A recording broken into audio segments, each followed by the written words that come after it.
தொடர்ந்து எங்களுக்கு வந்து கன்னி தெய்வங்களை பத்தி சொல்லிட்டு வரீங்க. இது வந்து 4வது கன்னி தெய்வம் வைஷ்ணவி. வைஷ்ணவி யாருல இருந்து உருவானாங்க, எந்த சக்தியில இருந்து வந்தாங்க? வைஷ்ணவி விஷ்ணு பகவானுடைய அம்சத்துல இருந்து வெளியில வந்த தெய்வம். குழந்தைய வந்து எந்த மாதிரியான டீச் பண்ணணும் அப்படிங்கறது தெரிஞ்சிட்டாலே அத ஜாதகத்துல புதனை வச்சுதான் சொல்லுவோம். நம்ம அந்த ஜாதகத்துல புதன் வந்து சனியோட இருக்கா, அப்ப அந்த குழந்தை மந்தமா தான் படிக்கும். சூரியனோட இருக்கா, ரொம்ப நாலேஜா படிக்கும். ராகுவோட இருக்கா, படிக்கவே படிக்காதானே எழுதிட்டு வந்து. சோ அந்த குழந்தைக்கு எப்படி டீச் பண்ணணும், எந்த மெத்தட்ல டீச் பண்ணணும்ன்றது ஒரு விஷயம் இருக்கும். அதை இந்த நாராயணின்ற வைஷ்ணவி தேவி அந்த அருளை கொடுப்பா.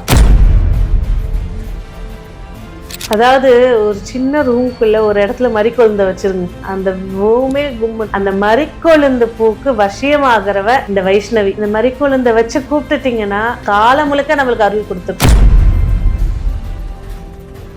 இவளுக்கு வந்து தீபம் வந்து பாத்தீங்கன்னாக்கா நல்ல ஒரு மண் அகல் எடுத்துக்கலாம். மண் அகல்ல வந்து இந்த கஸ்தூரி மஞ்சள் இருக்கும். ஆமா, அதை நல்லா பன்னீர் விட்டு குழப்பி அந்த அகல் ஃபுல்லா அப்ளை பண்ணிடணும். வச்சீங்கன்னா ஒரு 10 நிமிஷத்துல காஞ்சிரும். அதை எடுத்து வச்சு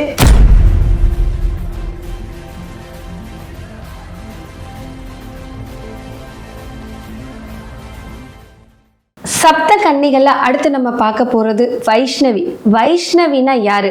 வைஷ்ணவி கன்னி தெய்வத்தை நம்ம எப்படி வழிபடணும், வைஷ்ணவி கன்னி மாதாக்கான வழிபாட்டு முறைகள் என்னங்கிறத கேட்டு தெரிஞ்சுக்கலாம் வாங்க. வணக்கம். வணக்கம். தொடர்ந்து எங்களுக்கு வந்து கன்னி தெய்வங்களை பத்தி சொல்லிட்டு வரீங்க. இது வந்து 4வது கன்னி தெய்வம் வைஷ்ணவி. வைஷ்ணவி யாருல இருந்து உருவானாங்க, எந்த சக்தியில இருந்து வந்தாங்க? வைஷ்ணவி விஷ்ணு பகவானுடைய அம்சத்துல இருந்து வெளியில வந்த தேவதை. ஓகே. இவளுக்கு இன்னொரு பேரு நாராயணி. நாராயணி. ஆமா, இந்த பேரும் கொண்டவ. இந்த வைஷ்ணவி வந்து பாத்தீங்கன்னாக்கா 4வது தெய்வமா அந்த வரிசையில 4வதா உட்கார்ந்துருப்பா. ஆமா, அதாவது பிராமி, மகேஸ்வரி, கௌமாரி, வைஷ்ணவி உட்கார்ந்திருப்பா.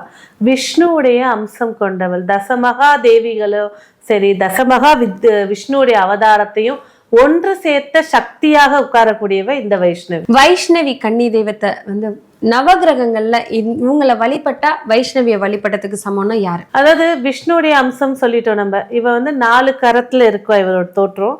4 கரத்துல வந்து பின்னங்கையில விஷ்ணு மாதிரியே சங்கு சக்கரத்தையும் ஒரு கையிலையும் சங்க ஒரு கையிலயும் வச்சுட்டு காட்சி அளிக்குவா. நவ கிரகத்துல வந்து புதனுடைய ஆளுமை கொண்டவ. புதன்னா புத்தி. பிராமி வந்து அறிவை கொடுக்கறவ. இதை படிச்சட ஒரு சூப்பரா இருக்கும், இந்த கலையை தொடும் போது ஒரு சக்சஸ். இவ வந்து அந்த கல்வியில இருக்கக்கூடிய அறிவு, புத்தி கூர்மை, ஞாபக சக்தி, அது கிரகிக்கும் சக்தி. அதாவது இப்ப 4 பேர் கூட பேசிட்டு இருக்கோம்னா இவங்க என்ன கருத்து சொல்ல வராங்கன்றத நம்ம புரிஞ்சுக்கிற தன்மை, அதை புரிந்து கொள்ளக்கூடிய தன்மை. குழந்தைங்க வந்து படிக்கிறாங்க. இப்ப நிறைய பேருடைய பெரிய பிரச்சனை என்னதுன்னா, என் குழந்தை படிக்குது, மார்க் எடுக்கல, படிக்கல. குழந்தைய வந்து எந்த மாதிரியான டீச் பண்ணணும் அப்படிங்கறது தெரிஞ்சிட்டாலே அத ஜாதகத்துல புதனை வச்சுதான் சொல்லுவோம். நம்ம அந்த ஜாதகத்துல புதன் வந்து சனியோட இருக்கா, அப்ப அந்த குழந்தை மந்தமா தான் படிக்கும். சூரியனோட இருக்கா, ரொம்ப நாலேஜா படிக்கும். ராகுவோட இருக்கா, படிக்கவே படிக்காதானே எழுதிட்டு வந்துடும்.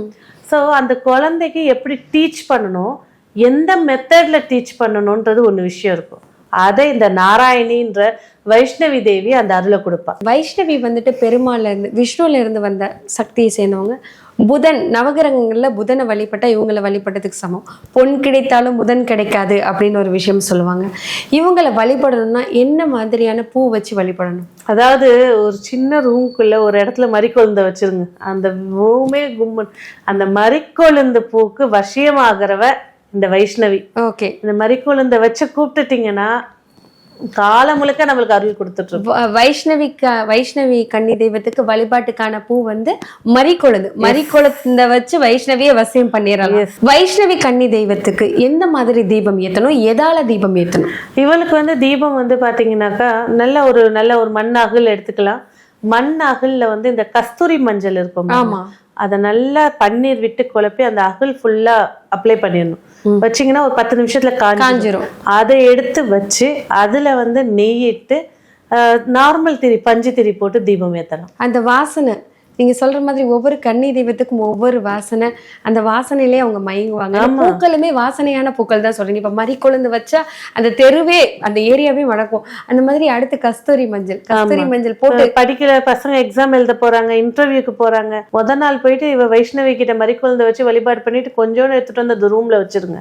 ஓகே, அந்த அரோமாவே பசங்களை கிரியேட் பண்ணிடும். வைஷ்ணவி கன்னி தெய்வத்துக்கு இந்த பழம் வச்சுதான் சாமி கும்பிடணும், இந்த மாதிரி பழம் வச்சுதான் அவங்கள வணங்கணும்னா என்ன மாதிரியான பழம் வச்சு நெய்வேத்தியம் பண்ணணும்? கொய்யா, அதாவது நம்ம மரத்துல இருக்கும்போது கிளி கொத்துன மரம் கொய்யான்னு இருக்கும். அதாவது செங்காயா இருக்கும், ரோஸ் கலர்ல. ஆமா, சாப்பிட்டா இனிப்பாதான் இருக்கும், கசப்பா இருக்காது, துவப்பா இருக்க கூடாது. அந்த செங்காயா இருக்கிறத எடுத்து வச்சு வழிபாடு செய்யும் போது இன்னும் சிறப்பா இருக்கும். இந்த வைஷ்ணவி கன்னி தெய்வத்துக்கான காயத்ரி மந்திரம் என்ன? அந்த என்ன காயத்ரி மந்திரம் சொல்லி அவங்கள வழிபடணும்? ஓம் ஷாம வராணிய வித்மஹே சக்தி ஹஸ்தாய தீமஹி தன்னோ வைஷ்ணவி பிரச்சோதயாத். ஓகே, இது எத்தனை தடவை சொல்லணும்? 21 முறை. எல்லாமே 21 தடவை தான். ஓகே, 21 முடிஞ்ச 1008 கூட சொல்லுங்க, 1008 கூட சொல்லுங்க. ஓகே, 21 முறை சொல்லும் போது ஒரு வாரம், அந்த இப்ப புதன்னா புதன்கிழமை போய் வழிபாடு செய்யலாம், இல்ல புதன் ஓரையில போய் வழிபாடு செய்யலாம். அவளை நினைக்கும் போது நீங்க உங்க இடத்துக்கு அவளை கூட்டிட்டு வரணும்னா மறிக்கொழுந்து எடுத்து வைங்க போதும். ஓகே, தண்ணி தெளிக்கிறதுல கஸ்தூரி மஞ்சளை கலந்து தெளிங்க, அந்த அருமுக்கு அவ வந்து நிப்பா. வைஷ்ணவி கன்னி தெய்வம் வந்து அவங்க முழுமையா கண்ணி அடையணும்னு சொல்லிட்டு எந்த தெய்வத்தை போய் எந்த கோவில்ல வணங்கினாங்க? இவங்க வந்து வழிபட்டது வந்து பாத்தீங்கன்னா நல்லிச்சேரி அப்படின்ற ஊர்ல ஜம்புநாத சுவாமி அகிலாண்டேஸ்வரி. எல்லா கோவிலும் இந்த ஜம்புகேஸ்வரர் இருப்பாரு, பஞ்ச தத்துவத்தை. ஆமா, அந்த மாதிரி இதுக்கு அவருக்கு தனி கோயில். இந்த கோவில்ல போய் வழிபாடு செய்யும் போது வைஷ்ணவியோட பரிபூர்ண அருள். நன்றி. நன்றி.